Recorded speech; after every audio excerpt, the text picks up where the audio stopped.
Hey, YouTube. Andy Ditch here with a awesome thing I want to bring up to you guys. I'm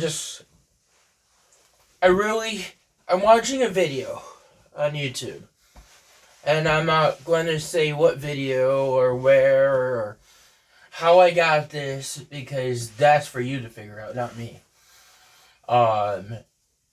Just say someone shared a video to help me understand something. It's a lot of information.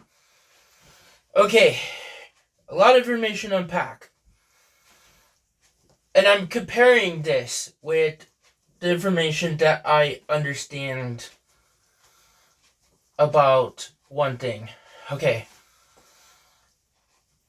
So, narcissist personality is a disorder, a mental disorder that is you're made into to being a narcissist. You're not born that way. Okay? A narcissist is emotionally immature. Emotionally immature. Think of that. Emotionally immature. Think about what I just said. I've heard that in like 20 different videos that I watched on this. And it really didn't sink into the way that this video had explained it. And I want you to know that the way this video explained it reminded me of what a narcissist's brain development is.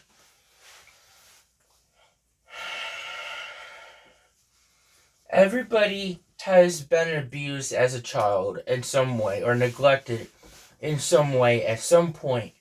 They've went through a difficult time. Whether it's intentional or not intentional. Like, for example, their mom getting sick with cancer and they lost all the emotional and attention that they once had. Okay. Great. You heard what I just said, right? Did my mom die?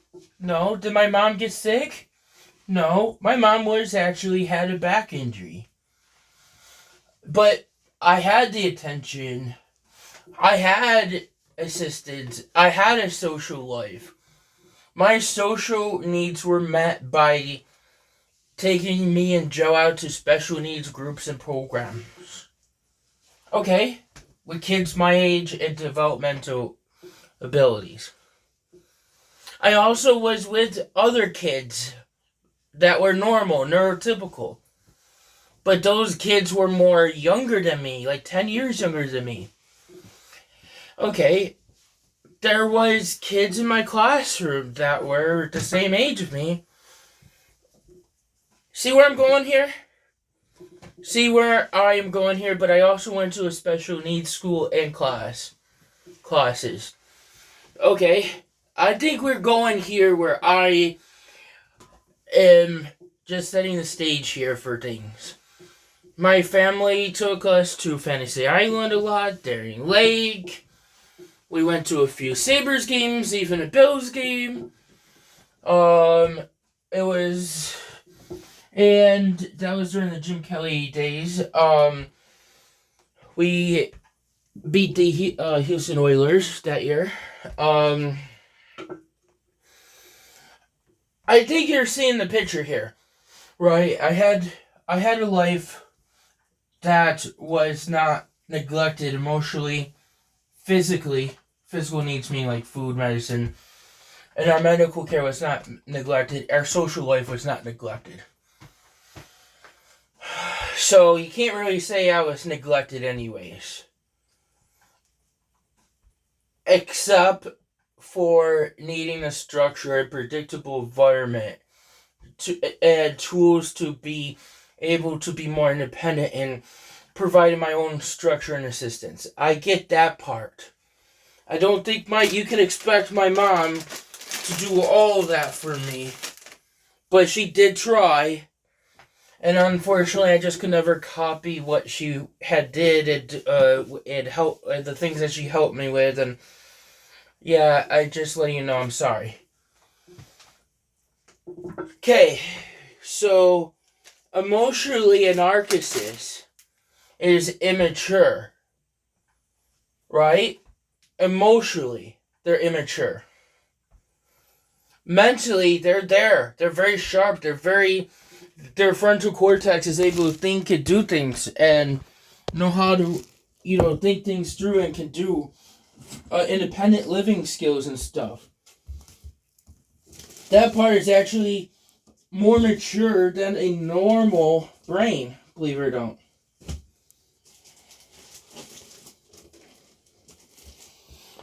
The way this video was brought on, by the way, makes me believe that there are narcissist people who have been misdiagnosed as being autistic when they're actually a narcissist. Because, and I'm not saying that in a way that is taking away their diagnosis or being a diagnosis or a doctor. I'm saying that as a genuine concern here. So what makes an autism diagnosis different versus a non-narcissist like autism?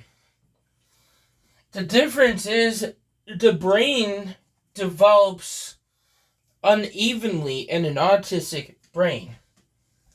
For example, an autistic person's brain and the frontal cortex are sometimes larger than typical.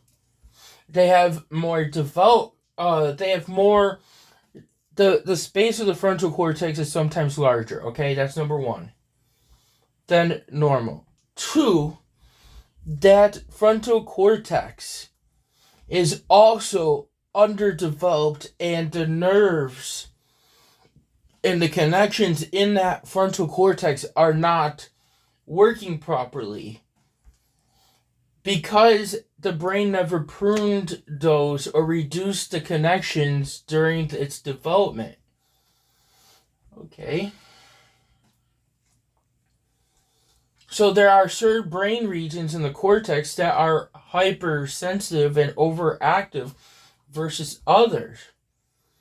Okay, the rear cortex is also developed differently in an autistic brain. Yeah, you heard that one right. That one's also usually larger than the other parts of the brain. Their center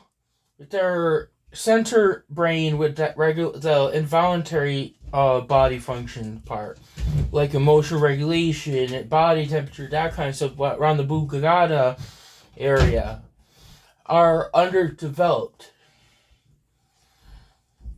Don't I have a pituitary cyst?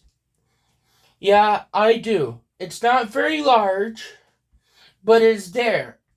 It's large enough to cause shrinkage in the area around the brain and cause pressure. There's also an empty gap there, from what I understand. And that's where the empty cella syndrome is. So I guess that right there makes it very possible that is causing the emotional issues. So there's a neurological condition going on, and I had this for all my life. So you guys now know that this is something that I have been dealing with all my life. So my middle part of my brain is underdeveloped because of the brain structures. Yeah, I'm going to say that because that's what my doctors are saying. Okay? It's part of having this condition. Empty cell syndrome is very common with autism. Very common with ADHD. Very common with having diabetes and diabetes insipidus. It's also very common with Phelan-McDermott syndrome and other autism genes that I have, including the FOX two FOX3, FOX1 genes that deals with the GBA stuff. Yeah, so I'm not stupid here. And I also the GBA gene thing, the GBA3 thing that's in my DNA. So guys, yeah, I have these issues. And you can't just suddenly develop new genes. You're born with the genes. You're made with the genes. The genes are what made you to be who you are. So, when an individual says, oh, you're faking your autism, your narcissism, well, a narcissism is able to... They don't even care about themselves. Okay, they don't care about themselves, and they only care about one thing, getting their emotional needs met to make themselves feel better. So they name call, they degrade, they make people look like a fool and a mockery. Get the picture, right? And they do that to get their emotional needs met. They're immature emotionally. Autistic people are not in that same sense. A narcissist is usually born as an adult. Something you get because of child neglect and abuse. So without having the child abuse and neglect that everybody claimed I have, I guess it just is more likely that I don't have that issue. Okay, when it comes to the complicated bird, the pituitary cyst, the gene issue, I guess the learning delays, the fine motor skill issue, the coordination issue, okay, the visual and auditory processing issue, the sensory differences, the communication challenges, the learning delays, the lack of independence, the need for structure, routine, and sameness. That is where an autism diagnosis is versus others. Those are things that an autistic individual needs. It's not that I can't show emotion for others. It's not that I don't care about others. I care about people in a way that it's over-caring. I care too much. For example, that's why I have so much anger with my father when I need his help with certain things to understand things better. Yeah, I'm going to put that out there. And guess what, guys? I had a really good day with my dad yesterday, again. And I'm keeping it that way. I want to keep it that way. And I like helping my dad. And that's what I'm going to be doing right after this. I'm brushing my teeth, so I'm going to keep this short. And I will go to my routine to help my dad and do other things. So yeah, I'm going to talk to you guys later. I just wanted you guys to know that I'm watching a video separating the two. And I just want you to know that it makes even more sense why people say of autism and not a personality issue. And I just want you to know that. I mean, you can say, oh yeah, I'm scared, I'm insecure, and say that I'm autistic, I'm narcissist or borderline there, right? But reality is, I'm scared because I have so much uncertainty in my life and I don't know where I'm going to live, what's going to happen, what's expected of me, what's going to happen when I get food, what's for dinner, what's this, what's that. And that causes my anxiety and fear, not knowing what to expect or when. And that is where I just want you to know that becomes part of my issues that I have. So I just wanted you to know that. Have a great one, guys. Thank you for watching. Remember to like, comment and subscribe to help expose the creature. And remember, Andrew Ditch fakes autism.